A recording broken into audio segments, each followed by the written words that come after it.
A bump in the U.S. stock futures suggests investor optimism following a rough trade agreement between the U.S. and China. Now, the Treasury Secretary is expected to release more details today.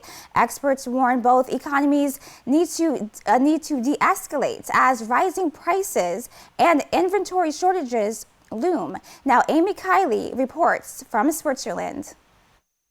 A tremendous amount is at stake for the U.S. and the global economy. U.S. and Chinese officials say they're ironing out details of a trade agreement. Treasury Secretary Scott Bessent and U.S. Trade Representative Jamieson Greer are involved in the talks. Greer says they could de-escalate the trade war between the two countries. The U.S. economy is reeling from President Donald Trump's 145% tariff hike on many Chinese imports and China's retaliation. Goldman Sachs now predicts a key inflation gauge effectively will double by year's end.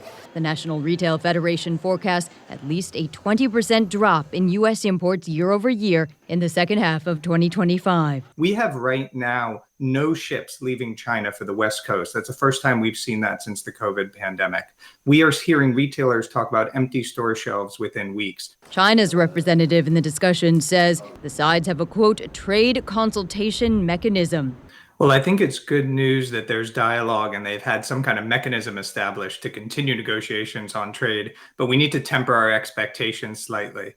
Experts say negotiating the finer details of trade deals can take months or years. They say implementation also requires time.